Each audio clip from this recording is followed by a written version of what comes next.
Now, I also want to bring up another issue if I can, Tim. Tomorrow, we're expected to go to the House. At this point, I don't even know if that's going to happen. Because as we speak right now, the agenda, or what we call the order paper for cabinet, has not been sent out as yet. All we've received is 2 SI, statutory instruments, and also a copy of the annual report and audit for the CIP. We've heard the minister indicate, the minister of CIP that is, that he's going to go to the House and present a report. I want to alert all of your listeners to, how do I describe it, as to the further con that's going to take place. The report that the minister is going to make to the House is what we call a minister's statement. So that's something that takes place before the main agenda of the House takes place. And during that statement, we all remain in silence, and none of us are allowed to ask any questions. And after that statement is made, none of the material that's brought up in that statement is allowed to be used in the debates in the House during that day. So it means we have to go back into the public to be able to rebut what's going on. This is the same minister who's now asking us again to trust him, to believe what he's saying. And you remember, this is the same minister that could not get the story with Jufali. I remember when you did the interview, Tim. He couldn't get that right when you asked him whether, in fact, Jufali had a diplomatic passport. We've now found out that not only did he know, he's the person that wrote the letter, he's the person that received the passports, and he's the one who delivered the passports to Jafali. He's the same one who's denied that there was an account. Yet the Auditor General confirmed that there was an account. Another example of his lie. This is the same person that continues to deny what took place with the Range Rover. The fact is, he abused his office. He committed an act of fraud because he used his office as the High Commissioner to put the car in the name of the High Commission and got no one's permission to do it. And he then put the car into his own personal container. And when he was subpoenaed by the courts, simply to bring those documents which he denied providing to customs for over 4 years, that when his government came into office, what did they do? They moved the control of customs. The Attorney General, who was his own lawyer, advised the control of customs to withdraw the case. Not a big case, Tim, simply to provide the documentation. And I say this because this is a gentleman that has continuously lied to us. It's the same gentleman, if you remember, when they asked him how many files that Galaxy has. He said he has to go and ask Galaxy. We all know that that's a lie. So this same gentleman is going to go to the House tomorrow and expects all of us to just take his word for it. To make matters worse is that the report that was presented to us is a report that is 16 months ago. Let me tell you what I mean. That the report covers the period April of 2022 until March of 2023. April of 2022 to March of 2023. And here we are at the end of October in 2024. The infrastructure program had not even begun as yet, Tim.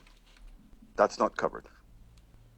They had amended the price for Galaxy to sell on the real estate program, remember, from $300,000 to $200,000.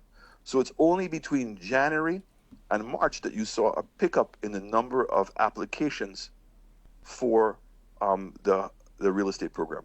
There is no audit of the escrow account. All it says is simply that there's $52 million that was put into the account. How much money is there today? How much money remains in the escrow account? What was the money used from the escrow account? None of that is included. But isn't that the information? Isn't that the information that he'll be providing during that sitting of the House of Assembly tomorrow? I don't think that he will, Tim. Well, we don't know. We don't know. I personally believe the fact that I don't. Mm-hmm. But I'm just saying to you, in knowing who the man is and how he has handled things in the past, and he deals with semantics again, So when we asked him how many files Galaxy was allocated, he came and played semantics with us, and he told us how many files had been approved. Two different things.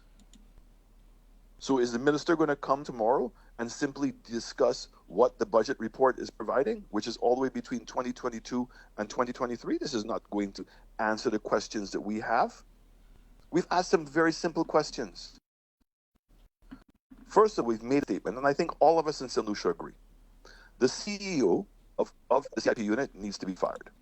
You cannot have a man who's in charge of one of the most important statutory agencies in the country, dealing with millions and millions of dollars, refusing to answer to the public basic questions.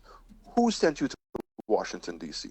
What was discussed in Washington, D.C., and what's the outcome of the meetings? And why would you have gone? But don't you think that how much money has been spent? Those are answers that we should be getting from our elected officials, in particular the Prime Minister of St. Lucia, because when those same questions are posed to Mr. Philip J. Pierre, he normally, especially in his last press conference, said that the individual in question is a big man. So pose that question to him, well, but he was not elected. Mm-hmm. You're saying? But let's go up the food chain. The first person that ought to have answered those questions is the CEO. He's the one dealing with it every day. Have we not heard from directors of tourism, the heads of SLASPA, whenever there's issues and there's questions to be asked? Those are the persons that come out and answer for the statutory agencies. In the absence of the CEO, then you would expect the chairman. But we don't even know who the chairman of CIP is. In fact, what's curious is that the audit report that's in the annual report between 2022 and 2023 signed by the deputy and not by Lauren Theophilus. So the question is, who is the chairman? And why is the chairman not come out and answer these questions? We know that the act says that if in fact the chairman resigns, he is to write the letter to the minister. When we ask the minister who is the chairman, he denies anything, and it's typical style. Doesn't want to answer the question. We've asked the prime minister, and what's the prime minister told us? The prime minister said he's turned around and asked the same minister. It doesn't come across to me, I don't think anybody else that I've spoken to, that the prime minister has used his authority that Dominic Fede spoke about in the Finance Act, that he has the authority to ask for a direct audit. Why would you believe the minister? There's nothing that has come out of the minister's mouth, any statements that have proven to be true. So you're the prime minister and you're the minister of finance.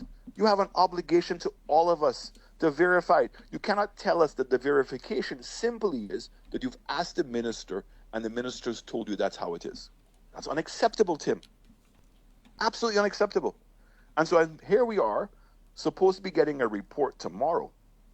We've not even been given the audit report. The audit report between April of 2023 and March of 2024 is already past due. But even in the absence of those reports, this information and the questions that we're asking are basic. How many files has Galaxy been given for the real estate program, for the hotel? How much money is in the escrow account?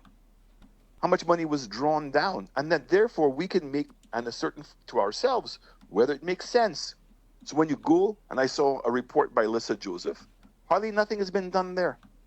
So how can you have a program that the minister himself has said has been sold out? So we're meant to believe, based on the information that was provided to us, that there was $1.2 billion worth of citizenships that were sold.